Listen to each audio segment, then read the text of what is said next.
Tenemos a nuestro primer expositor y nuestro conferenciante magistral. Con la conferencia magistral La ética profesional en la práctica docente, el doctor Juan Martín López Calva.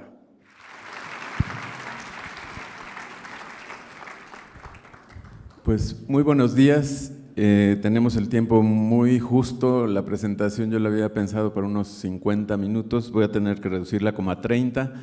Pero bueno, voy a tratar de no correr, sino nada más como de sintetizar cada una de las partes. Pero no quiero empezar sin agradecer profundamente a la red Juntos por Michoacán y al señor rector y al vicerrector de la Universidad Latina de América por haber pensado en mí y proponerme, y a todos los miembros de la red pues por haber aceptado la propuesta para estar nuevamente aquí en Morelia. He estado ya otras ocasiones en este mismo espacio trabajando con docentes y pues siempre es un gusto regresar. Muchísimas gracias y además pues felicitarlos por la iniciativa. Una de las cosas que tiene que ver con la ética, ya entrando en el tema, es la cooperación. Bernard Lonergan dice que no son los individuos, sino los grupos los que pueden transformar la cultura. No podemos trabajar aisladamente si queremos transformar realmente la cultura en la que vivimos y la sociedad en la que estamos, sino colaborativamente, y me parece que la red está haciendo este trabajo. Y pues creo que esta cooperación pues tiene que reflejarse en resultados progresivos. Ahorita lo vamos a ver. Pues muchísimas gracias por haberme invitado y gracias por estar aquí. Vamos a empezar con la presentación. No sé si alguien me pudiera ir ayudando con las láminas. Primero me permití agregar un título al tema que me habían propuesto, y entonces le puse empleo, carrera o vocación, ética profesional del docente. Al final, pues vamos a tratar de hablar un poco de esos tres términos, empleo, carrera o vocación. Me parece que son fundamentales, quizá debió ir entre interrogaciones, ¿verdad? Empleo, carrera o vocación. La presentación está dividida en tres partes. Vamos a hablar en primer lugar de lo que es una profesión. En segundo lugar, hablaremos algo de la ética profesional en dos perspectivas diferentes.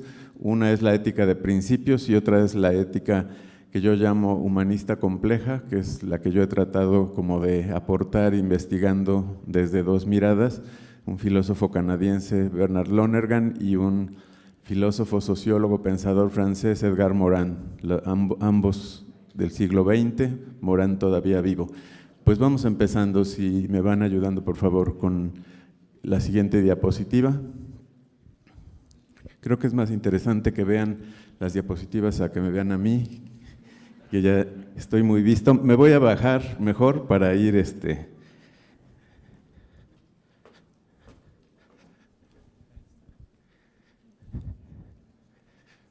porque estaba yo muy lejos. Bueno, empiezo con un epígrafe de Edgar Morin, que habla de, pues, cuál podría ser la misión de la educación.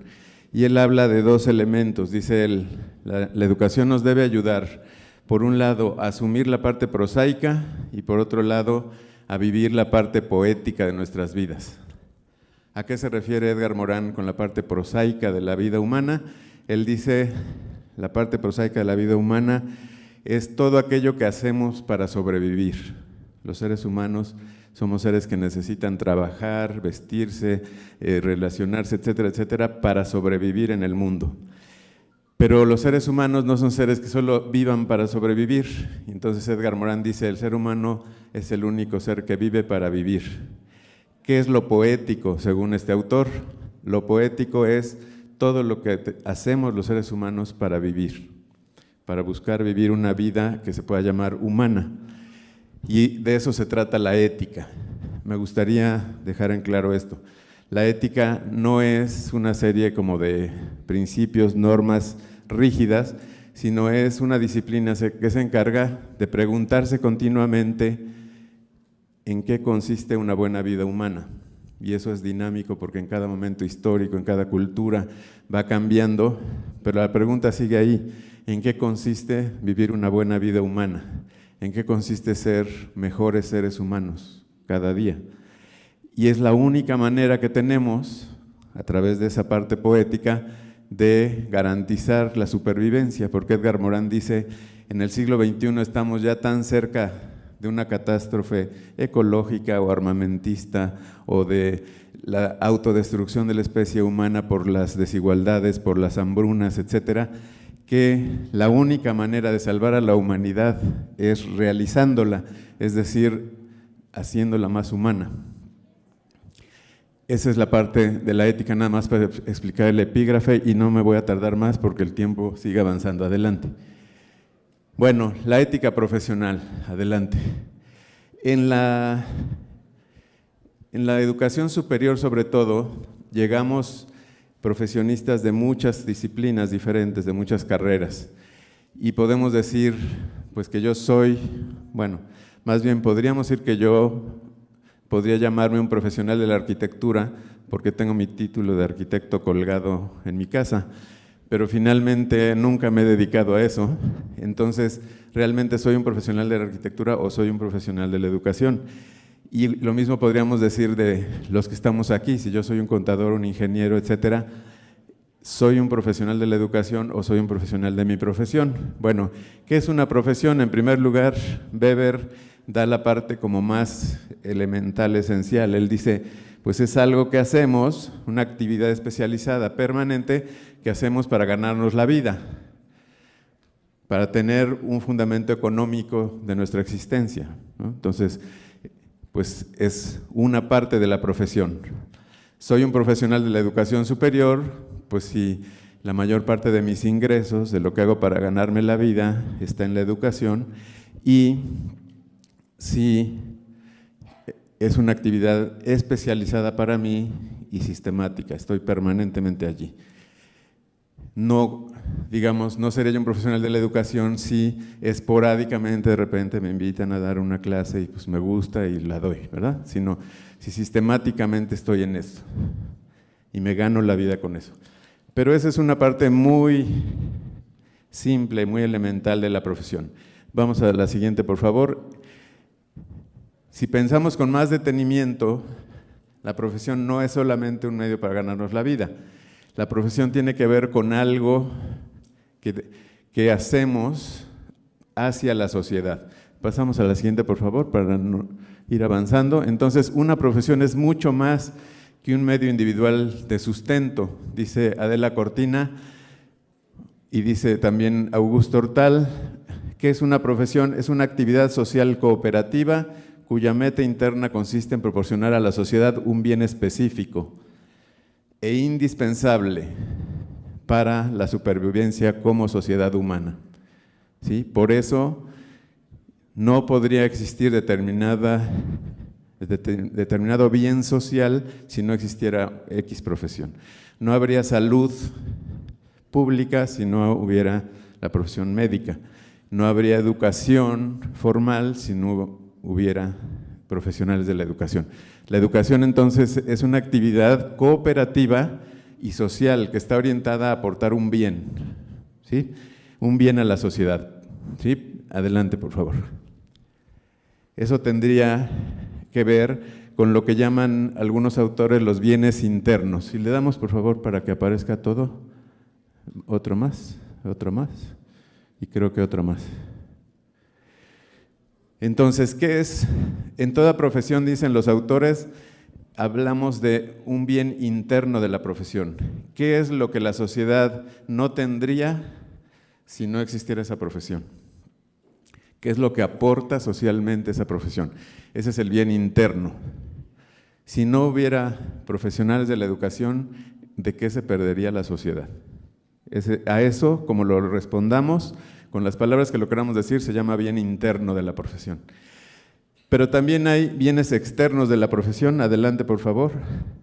Los bienes externos de la profesión son aquellos que se pueden obtener ejerciendo esa profesión, pero también se pueden obtener de otras maneras. Por ejemplo, Adela Cortina dice, los 3 bienes externos más emblemáticos son el dinero, el poder y el prestigio. Yo puedo obtener dinero, poder y prestigio a través del ejercicio de mi profesión, pero puede obtenerlos también de otra manera. Incluso robando puede obtener dinero. Incluso haciendo algo contra la ley puede obtener cierta fama, digamos, ¿no? Ya no digamos prestigio, pero cierta fama. Incluso extorsionando a los demás puede obtener poder, ¿verdad? Entonces, eso no es una profesión. La profesión tiene como consecuencia bienes externos, dinero, poder, prestigio, y eso no está mal, ¿verdad?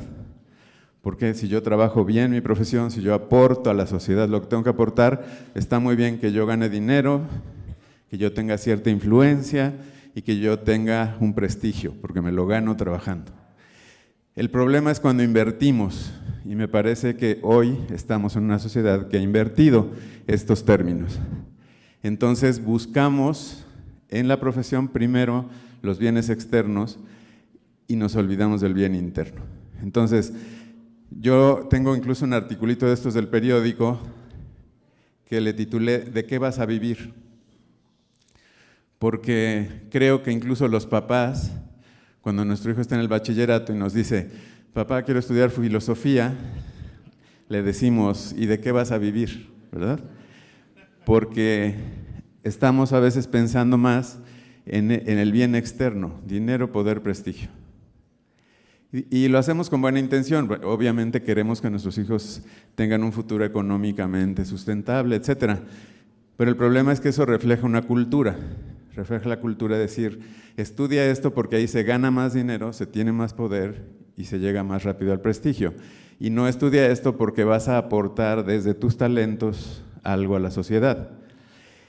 Y como consecuencia vas a obtener esto, ¿verdad? Entonces creo que ese es un primer punto que tendríamos que reflexionar y que yo creo que todo profesor universitario y todo coordinador de carrera debería trabajar con sus academias y decir, a ver, vamos a respondernos cuál es el bien interno de la profesión.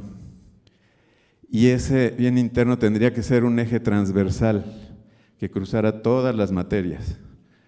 Detrás de cada materia está cómo estamos contribuyendo a formar una persona que tenga la posibilidad de cumplir con ese bien interno, aportar a la sociedad eso que la profesión aporta. Y como consecuencia, no queremos generar desempleados, etcétera, etcétera, como consecuencia va a obtener esto. Pero el problema, hay una frase que me gusta mucho de Javier Gorostiaga, que es un jesuita que fue rector de la Universidad Centroamericana en Nicaragua, que en una graduación dijo, desafortunadamente las universidades estamos formando profesionales exitosos para sociedades fracasadas. Exitosos entre comillas, ¿por qué? Pues porque salen, encuentran un trabajo, o ponen una empresa, ganan dinero, tienen una vida más o menos buena económicamente, ganan cierto poder, prestigio, pero la sociedad está rota, la sociedad está llena de inequidad, violencia, impunidad, corrupción, todo lo que ya sabemos que pasa en otros países, ¿verdad? Afortunadamente en México nada de eso. Bueno, estamos en una sociedad rota y habría que preguntarse si estamos realmente formando profesionales exitosos para sociedades fracasadas o si estamos formando gente que trabaje para un bien interno, para aportar algo a la sociedad desde su profesión. Adelante. Estoy apenas en la introducción. Adelante, por favor. Vámonos más adelante, ya esa parte ya es como muy sofisticada. Adelante. Bueno, algunos principios de la ética profesional. La mayoría de los investigadores sobre ética profesional hoy trabajan sobre esta ética que se llama principialista, que surgió en el campo de la medicina después de la Segunda Guerra Mundial, con todas las atrocidades que hubo de experimentos de los nazis, hubo la necesidad de pensar cuáles son las reglas que deben regir un trabajo profesional. Y se fue naciendo esta ética de principios. La ética de principios dice, todo profesionista que se comporte éticamente debe contemplar estos 4 principios, actuar conforme a ellos. Beneficencia, no maleficencia, justicia y autonomía. Vamos a la siguiente. ¿Qué es beneficencia? yo tengo que pensar siempre en hacer el bien con mi profesión. ¿Y cómo hago el bien con mi profesión? Haciendo bien mi profesión. Yo a veces hago este chiste de que conozco un cardiólogo que es excelente persona, que tiene grandes valores humanos, pero todos sus pacientes se le mueren. Bueno, ese no es un profesional ético. ¿Por qué? Porque para hacer el bien con la profesión necesitamos hacer bien la profesión. Y podríamos decir lo mismo de docentes universitarios. Puede haber gente muy buena, humanamente hablando, pero que no esté haciendo que sus alumnos aprendan lo que deben aprender para ejercer bien en el futuro su profesión. Y entonces no son éticos, aunque digan que lo hacen con valores, con muy buena intención, etcétera, ¿no? Entonces, ahí hay un doble compromiso. Hago bien la profesión orientándola hacia el bien, hacia hacer el bien social. Porque también está el caso contrario, hemos tenido presidentes doctores de Harvard. Tenemos gente, empresarios, por ejemplo, exitosos, porque son muy preparados en la parte académica, pero que no hacen el bien con su profesión, sino que más bien se benefician ellos nada más. Entonces, son las dos cosas, hacer bien la profesión para hacer el bien con la profesión. Segundo, la que sigue, por favor, no maleficencia, pues es el opuesto. Tengo que preguntarme cada vez que voy a hacer algo como profesionista, ¿cuál es el daño que puedo causar? Y tratar de evitar al máximo dañar a las personas. Y en el caso de los docentes universitarios, a veces podemos decir, si yo repruebo a este alumno, lo voy a dañar para toda su vida. Y a lo mejor hay que hacer otra cosa en lugar de reprobarlo. Pero también a veces podemos decir, si yo paso a este alumno, o si yo le pongo 10 a este alumno, quedo bien con él, me va a evaluar muy bien, pero lo estoy dañando para toda su vida. Entonces, no dañar con la profesión me parece algo muy importante, ¿no? Puedo decir, voy a hacer un buen chiste a costa de uno de mis alumnos y eso me va a ganar que la clase sea amena y que sea yo muy popular, pero a lo mejor voy a dañar a ese alumno del que me estoy burlando, ¿verdad? Entonces, finalmente, el principio de no maleficencia es saber cómo hago para evitar daño con lo que voy a hacer, ¿sí? Tercero, principio, adelante, por favor. Principio de justicia, no, perdón, de autonomía. Yo tengo que tratar al usuario de mi profesión o a mi cliente, al beneficiario de mi servicio profesional como un sujeto de derechos que debe ser respetado, que debe ser tomado en cuenta, que debe dar su opinión. Yo no puedo ser como arquitecto, y a mí cuando me formaron algunos profesores me decían eso, es que las señoras no saben nada y entonces quieren meterse y que la cocina se las diseñes no sé cómo, pero tú eres el arquitecto, tú eres el que sabe. Esa es la antiautonomía. La autonomía es, yo como arquitecto tengo que preguntarle a los que van a vivir esa casa cómo se van a sentir más cómodos viviéndola, cómo les va a funcionar mejor y no cómo yo voy a pasar a la historia y a los libros de historia de la arquitectura con grandes fotos espectaculares de esa obra. Lo mismo pasa con los docentes. Yo puedo ser un gran docente, saber mucho, pero si no tomo en cuenta a mis alumnos como sujetos de derechos, como gente capaz de pensar y de participar en las decisiones, no estoy siendo ético. Entonces, ahí hay un elemento muy importante. Cuarto elemento, adelante por favor la siguiente. El principio de justicia. Primero, internamente. Si yo soy un docente, el principio de justicia es que tengo que tratar de ser justo en mi práctica. Justo en la evaluación, justo en el trato, etcétera, etcétera. Pero también tengo que pensar mi profesión en el marco de la justicia social. Cómo yo, docente universitario, contribuyo a que haya una sociedad más justa a través de mi trabajo. Y eso, desgraciadamente, en la situación de desmoralización que vivimos los docentes, que se ha ido el estatus como disminuyendo socialmente en México, ya no nos la creemos. Entonces yo también los invitaría a esto. ¿Crees realmente que con tu profesión estás contribuyendo a transformar la sociedad y a que sea un poco mejor, un poco más justa, y ese es un principio de ética profesional. Además de que tengo por eso mismo que comportarme de manera justa en el aula, ¿no? Adelante, por favor. Bueno, un elemento también importante que dicen algunos autores, Cortina entre otros, es siempre que voy a tomar una decisión importante, tengo que tomar en cuenta a los expertos, a los afectados y a los que van a ser responsables de esa decisión, ¿verdad? Si yo tengo un problema de, hemos comentado a veces, por ejemplo, tengo un problema de comportamiento o de uso de drogas de un alumno, lo que sea, yo tengo que tomar en cuenta para tomar una buena decisión como directivo, por ejemplo, o como docente de una universidad, a los expertos, psicólogos, psicopedagogos, etcétera, a los responsables de la decisión, profesor, coordinador de la carrera, etcétera, y también al afectado, ¿verdad? Y entonces dialogar para decir cómo vamos a llegar a una buena decisión para beneficiar a esta persona, ¿sí? Para hacer realidad los otros principios. Adelante, por favor. Bueno, todo eso está muy bien, pero puede sonar abstracto, ¿verdad? Claro, son buena guía los principios: beneficencia, no maleficencia, justicia, autonomía. Pero el asunto es cómo formamos al profesor éticamente, para que realmente sea un profesional ético. Y creo que eso tiene más complejidad.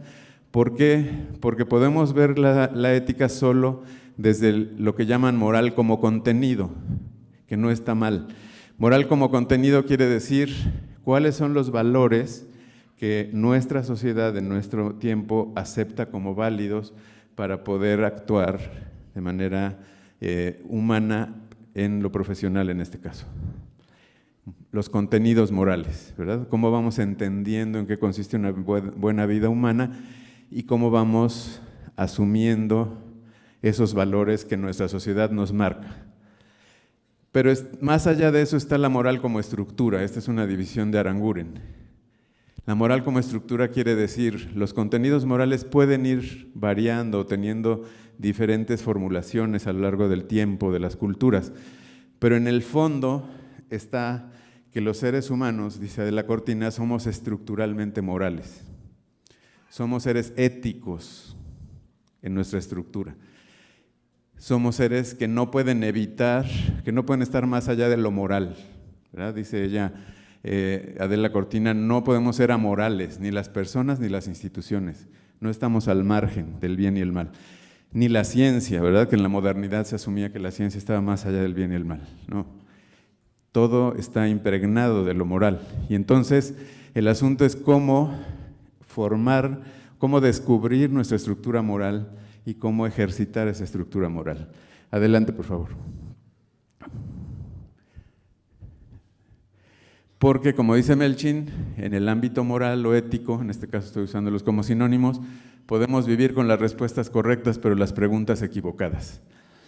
A mí me parece que a un profesor se le pueden dar cursos, o a un alumno universitario se le pueden dar cursos de ética profesional, se puede aprender códigos deontológicos, valores, normas a respetar, pero eso, cuando sale a la calle y encuentra una sociedad complejísima, distorsionada en su cultura, en sus estructuras, llena de cosas de corrupción, de violencia, ¿cómo puedo aplicar eso, esos principios, ¿no? Va a enfrentar dilemas.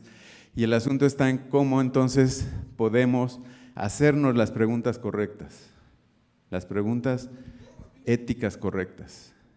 ¿Cómo se tendría que actuar en esta situación concreta? Hacernos las preguntas correctas. ¿Cómo se tendría que actuar en esta situación concreta para beneficiar a las personas que están involucradas y a la sociedad y a la humanidad en último término? Adelante, por favor. Híjole, me quedan 5 minutos. Entonces, deberíamos entender la ética como pregunta, ¿sí? Sí. Bueno, me paso un poquito. Gracias. Con el permiso de los rectores, puedo pasarme un poquito. Bueno, entonces, ¿cómo entender esto de la ética? Me parece que no hay que desdeñar la moral como contenido, obviamente, ahorita vamos a ver otra lámina, pero hay que entender que la ética sobre todo es una búsqueda. Los seres humanos somos y la humanidad toda es una gran pregunta que está buscando a ver cuál es el sentido. Dice un compañero amigo de la Ibero, investigador, la pregunta ontológica, la pregunta de ontoi, ¿verdad? O sea, ¿qué hago aquí? ¿Qué hago en este mundo y para qué vivo? Entonces, finalmente, esa es la pregunta ética. ¿Qué hacemos aquí los seres humanos? ¿Y para qué vivimos? La pregunta por el sentido. Y esa pregunta no tiene un instructivo. Hay grandes códigos a lo largo de la historia humana que nos van orientando, pero finalmente no hay un instructivo que nos diga, tú como profesor universitario, sigue estos 10 pasos y ya los alumnos salen superhumanos.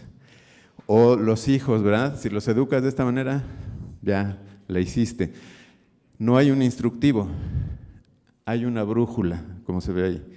Esa brújula es nuestra conciencia. Y entonces, ¿cómo ir descubriendo esa conciencia? Ir tratando de ejercitarla mejor. Y en esta dimensión ética, ¿cómo apropiarnos de las operaciones? Preguntar, hacer preguntas para la deliberación, deliberar, valorar, tomar decisiones. ¿Cómo apropiarnos de esta actividad? ¿Sí? Entender la ética como esa gran pregunta que nos va generando preguntas específicas y que tenemos solo esa brújula. Adelante, por favor, la que sigue. Dice Camacho, la ética profesional entonces no se sustenta o no debería en un conjunto de normas o respuestas, sino en la capacidad de preguntar, de hacer preguntas para la deliberación. Preguntas del tipo, ¿es esto justo o injusto? ¿Es bueno, es malo? ¿Va a deshumanizar o va a humanizar? ¿Conviene o no conviene hacerlo humanamente hablando, socialmente hablando? Adelante, por favor. En el fondo, estamos siempre en esta actividad en la que tenemos que tomar decisiones. Y entonces, para tomar decisiones tenemos que hacer preguntas, tenemos que valorar todas las opciones posibles, tenemos que elegir la que valga más la pena, o a veces, estoy pensando en la próxima elección presidencial, la menos peor, ¿verdad? Que no es tan sencillo.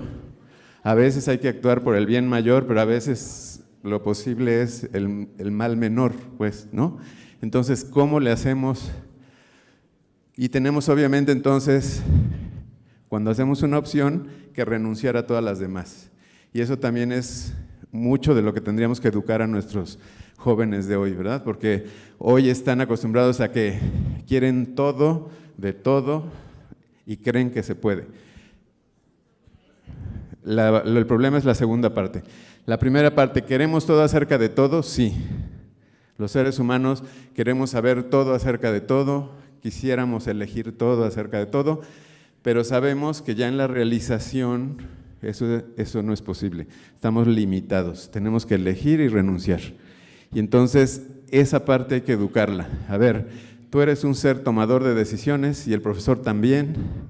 ¿Cómo tomo mis decisiones? ¿Qué preguntas me hago? ¿Son las preguntas adecuadas? ¿Cómo delibero? ¿Cómo valoro? ¿Realmente decido bien o me están faltando elementos? ¿O decido visceralmente? Etcétera, etcétera. ¿Sí? Entonces, eso es lo que habría que hacer para ejercitar una ética profesional. ¿Cómo te descubres? La siguiente, por favor. ¿Cómo te descubres como? La siguiente, por favor. ¿Cómo te descubres como, dice Bernard Lonergan, como un sujeto buscador de conocimiento y buscador de valor? Ese esquemita da para una maestría, pero de hecho teníamos una maestría en la Ibero sobre todo este asunto de la estructura de la conciencia según Lonergan, pero básicamente el esquema lo que sintetiza es la propuesta filosófica de Lonergan que dice: los seres humanos nacemos con una estructura de operaciones conscientes que nos hacen buscar conocimiento y buscar valor. Y estamos permanentemente buscando conocimiento y buscando valor para poder vivir en este mundo, para poder vivir con los demás, para poder conocernos a nosotros mismos. Entonces, creo yo que un buen profesor universitario que actúe éticamente, obviamente si se aprendieron los 4 principios y los ejercitan está padrísimo, pero tendríamos que ser gente que esté explorando esa estructura consciente, es decir, a ver, ¿cómo tomo mis decisiones? ¿Me hago llegar de buena información suficiente, relevante? ¿Hago buenas preguntas? ¿Entiendo bien sobre lo que voy a decidir? ¿Verifico críticamente? Me acaba de pasar con un meme que una persona distribuyó indignadísima y era un fotomontaje ahí en Facebook, ¿no? Que pasa mucho. Y entonces ya hace uno juicios de valor y no sé qué y no sé cuánto sobre algo que es una información falsa, ¿no? Entonces uno tendría que pensar críticamente, ¿de veras esto es así? Para decir, entonces delibero si es bueno, si es malo y qué postura voy a tomar. Pero no dejarme llevar solo por las apariencias. Entonces, ¿cómo exploro esa estructura? Puede ser importante para ir tomando mejores decisiones. Y ahí, digamos, es mucho más que una receta, pero si sirve de clave, Lonergan dice, para tomar decisiones éticas necesitamos ser suficientemente atentos, inteligentes, razonables y responsables. Y creo que sería una gran formación ética la de aquellos universitarios que pudieran ir aprendiendo a ser cada vez más atentos, inteligentes, razonables y responsables. Esa sería como una clave importante. Bueno, vamos a la que sigue, por favor, para ya ir cerrando. La que sigue, por favor. Eso es nada más como un desglose. La que sigue.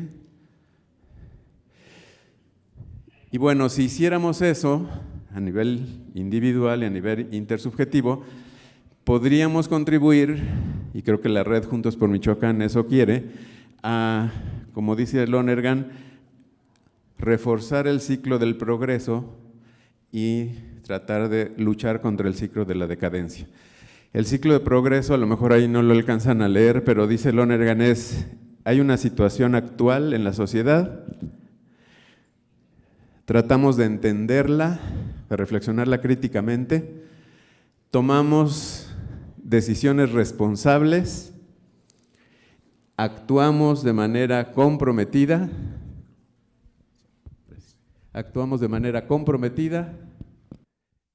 y entonces mejoramos esa situación. ¿Cuál es el ciclo de decadencia? Que siempre está mezclado, pero a veces desgraciadamente predomina sobre el otro. El ciclo de decadencia existe una situación social, predominan los intereses particulares o de grupo, y entonces me cierro a entender las cosas y a pensarlas críticamente, tomo decisiones interesadas, actúo de manera irresponsable y entonces empeoro las cosas. Y cuando las cosas empeoran, se vuelven más difíciles de analizar, de entender, y entonces se va repitiendo ese ciclo una y otra vez, hasta llegar a situaciones ya, pues como la que tristemente tenemos en muchos de los campos de la vida en México, de la sociedad mexicana, ¿verdad? En donde estamos reforzando ese ciclo. Simplemente está la situación muy complicada, ya no está bien difícil entender quién es quién, cómo está, pero nos cerramos a analizarla, más bien tratamos como de actuar interesadamente, decir qué es lo que me beneficia a mí, o cómo sobrevivo yo, actúo irresponsablemente, y entonces las cosas se empeoran. Y seguimos, y seguimos, y seguimos.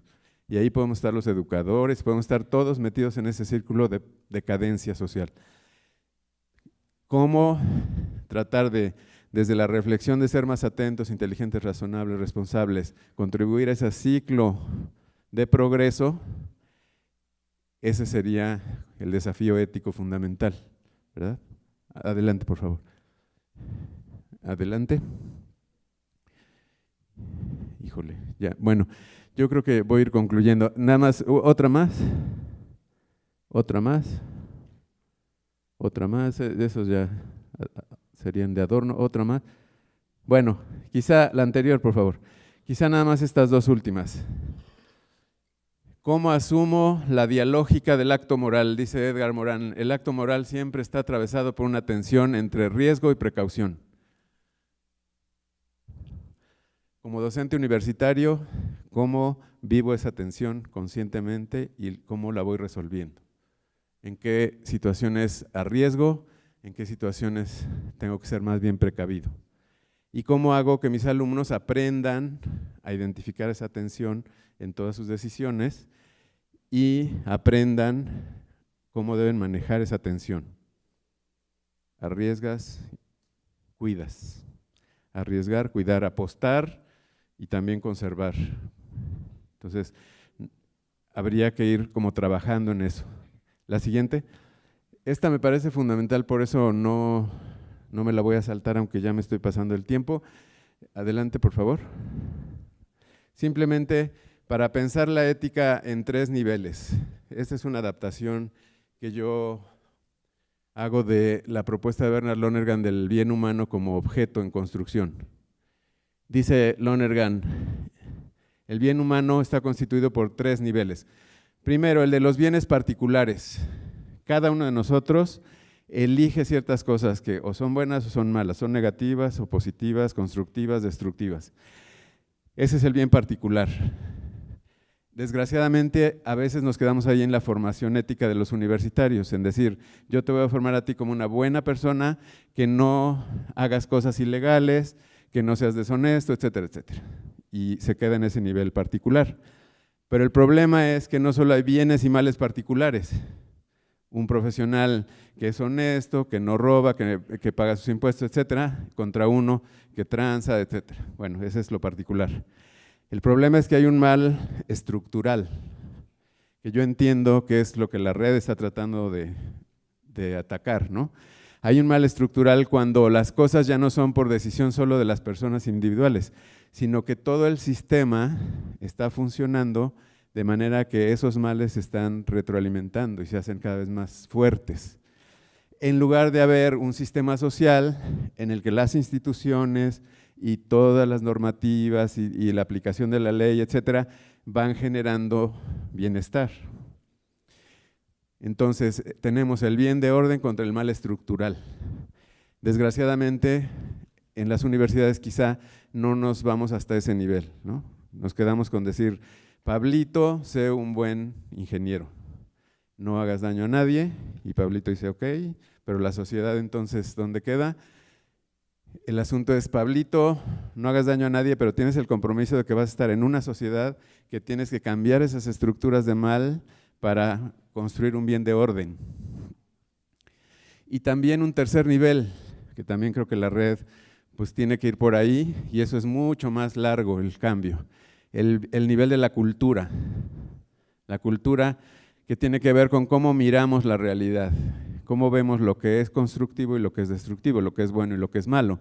Y hoy tenemos muchos ejemplos en el arte y en muchas cosas de cómo estamos valorando como bueno lo que es destructivo socialmente. Y tenemos frases ya de hace décadas, la corrupción somos todos, el que no tranza no avanza, etcétera, que queramos que no, van permeando nuestra conciencia y entonces vamos cambiando nuestra manera de valorar, que se distorsiona. Y entonces vemos como normal lo que debería ser reprobable. Y entonces eso va haciendo que el mal estructural se refuerce y el mal particular también. Entonces, ¿cómo atacar esos 3 niveles? Necesitamos cambiar la cultura, cambiar las estructuras y cambiar las personas. Edgar Morin lo dice en una frase sintética que dice, para cambiar las instituciones es necesario cambiar las mentalidades, pero para cambiar las mentalidades es necesario cambiar las instituciones. Entonces necesitamos trabajar en los 3 frentes simultáneamente. Yo como profesor universitario tengo que contribuir a formar a Pablito y a Juanito, etcétera, como buenos profesionales comprometidos en esos 3 niveles, pero también yo tengo que contribuir como ciudadano a cambiar las estructuras sociales y la cultura en la que están metidos esos alumnos, a la que van a salir a trabajar y que muchas veces los va a ir llevando hacia lo deshumanizante en lugar de lo humanizante. Adelante, por favor, vamos ya la conclusión. Bueno, la docencia es una actividad que tiene al menos en cierto grado todas las características de una profesión. Dice, bueno, presta un servicio a la sociedad, etcétera, etcétera. La que sigue. La que sigue, por favor. Ahora, dice con razón Jimeno Sacristán que la docencia es a veces universitaria la que recibe las exigencias de todo lo que está mal en la sociedad, ¿verdad? Si se violan derechos humanos, pues hay que educar en derechos humanos en las universidades.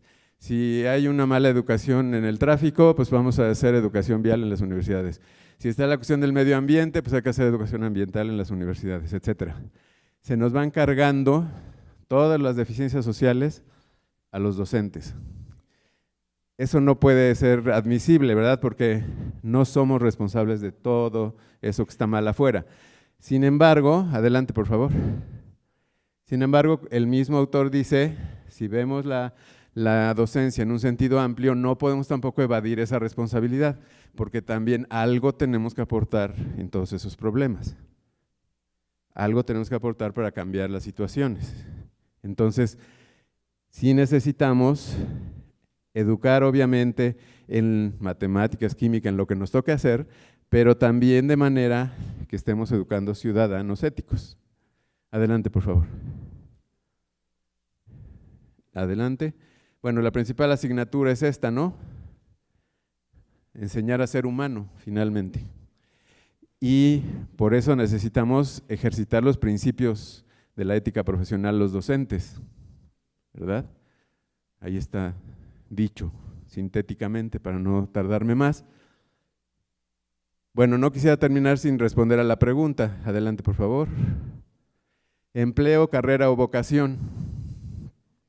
¿La docencia universitaria es empleo, es carrera o es vocación? Bueno, yo creo que a lo mejor, como siempre vemos a los que hablan de ética como, digamos, apostolado y cosas así, a lo mejor podrían pensar que yo les iba a decir, no, dejen de lado la carrera, el empleo, eso es vocación, la docencia es vocación, y ya, ¿no? Por ahí supe de un rector de una universidad, de estas que son más negocio que universidad, que decía, ¿cómo es posible que me estén exigiendo a los maestros que les pague? ¿Qué no hacen esto por vocación? ¿No? Entonces, finalmente, creo que podemos caer en ese extremo si solo miramos esa disyunción, empleo, carrera o vocación, ¿no? El asunto es, los docentes universitarios, desde una visión ética, necesitaríamos asumir el reto de construir las tres cosas. ¿Cómo generamos condiciones para que el empleo de un docente sea cada vez un mejor empleo, en mejores condiciones? Segundo, ¿cómo miramos nuestra profesión como un elemento para hacer una carrera, para desarrollarnos, para ir evolucionando, para ir mejorando, para ir ascendiendo, profundizando, etcétera? Cada quien en la trayectoria que se quiera diseñar hacia el futuro. Y tercero, desde una mirada de vocación, que no puede faltar. Una mirada de vocación entendida, como dice David Hansen, como que yo encuentro en mi trabajo elementos de autocrecimiento, de autodesarrollo y elementos de aporte social. Si yo sigo viendo en mi carrera, llego al aula todos los días, yo ya tengo 30 años más o menos de docente universitario, el que tenga 40 o los que sea, si yo cada día que llego al aula sigo encontrando cosas que aprendo de mis alumnos, aprendo de mi docencia, sigo creciendo, sigo teniendo viva mi vocación. Si yo todos los días llego y sigo apostando porque lo que hago va a cambiar a la sociedad mexicana y a la sociedad del mundo, sigo teniendo vocación. Si no, mi vocación ya se murió, ¿verdad? Porque la vocación no es algo así que ya desde que nazco la tengo o no la tengo. La vocación hay que irla cuidando, cultivando, desarrollando. Entonces, creámonos eso y entonces apostemos por que la docencia sea un buen empleo. Trabajemos porque la docencia sirva para desarrollar una carrera profesional que nos desarrolle. Y tercero, cuidemos la vocación. ¿sí? Razones para vivir y motivos para luchar, digo así medio metafóricamente. Si yo todos los días encuentro en mi docencia razones para vivir y motivos para luchar, sigo teniendo vocación.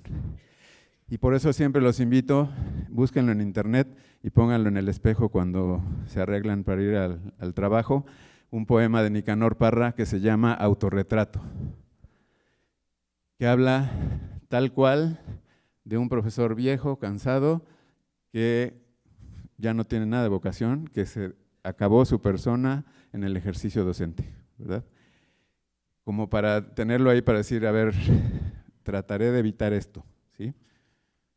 Trataré de evitar llegar a, como dice el poema al final, aquí me tienen hoy detrás de este mesón inconfortable, embrutecido por el sonsonete de las 500 horas semanales, ¿verdad? La rutina que nos come.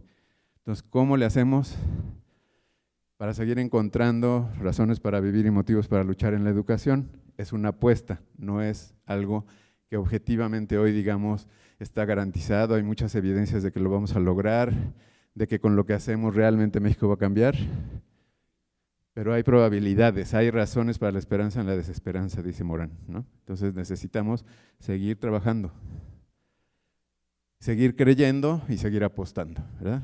Me pasé, perdón. Gracias.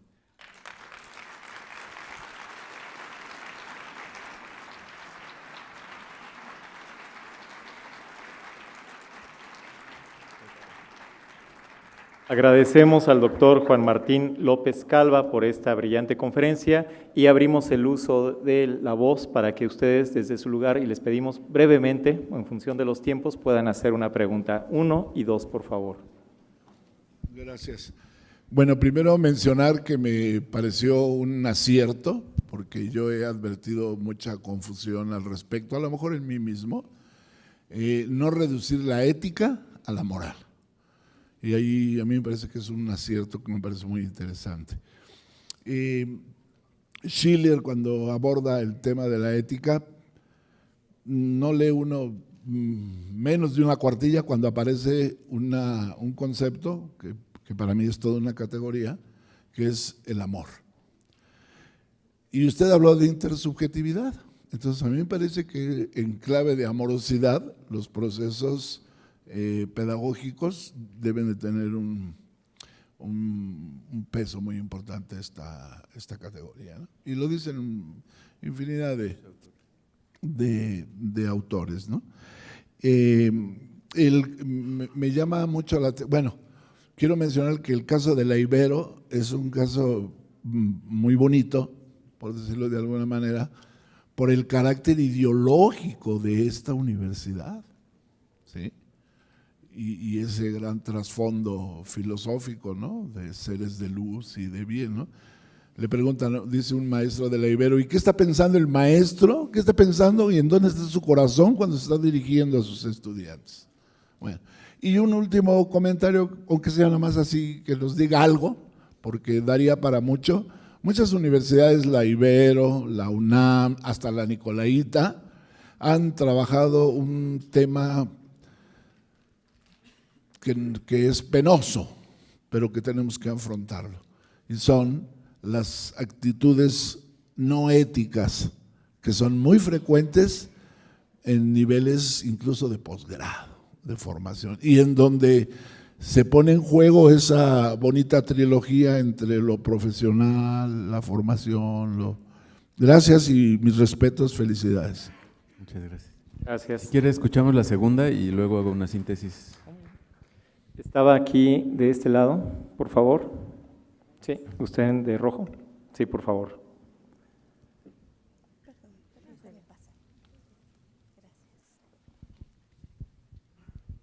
Gracias. ¿Trabajar por el bien interno es algo personal o está limitado por las autoridades? Muy bien, bueno, primera reacción, coincido con los primeros señalamientos, y el tercero sobre conductas no éticas o conductas éticamente cuestionables.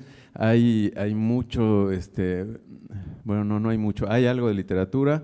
Hay un libro de Aluja y Birke sobre conductas no éticas en la investigación científica, por ejemplo, y sí es algo que está preocupando mucho, está creciendo la investigación. Yo, de hecho, estoy haciendo investigación ahora sobre conductas no éticas en la formación de posgrado, y creo que sí hay como muchos elementos que no son solo personales. Yo también los invito, en la primera lámina puse www.educacionpersonalizante.com, es mi página web. Ahí encuentran en conferencias un texto que yo presenté en un foro del COMIE, del Consejo Mexicano de Investigación Educativa, sobre la formación ética, y donde hablo de cómo las conductas no éticas, y tiene relación con la segunda pregunta, las conductas no éticas son a veces producto de la decisión individual, bueno, no siempre son producto de la decisión individual de un investigador en particular o de un docente, de un alumno, pero también a veces están presionadas por una estructura que, por ejemplo, el CONACYT, el Sistema Nacional de Investigadores, etcétera, a veces están empujando a que caigamos en las conductas no éticas porque nos están midiendo cuantitativamente con criterios productivistas, etcétera, etcétera. Entonces, a veces eso, el sistema mismo nos va brillando. Es un poco la respuesta.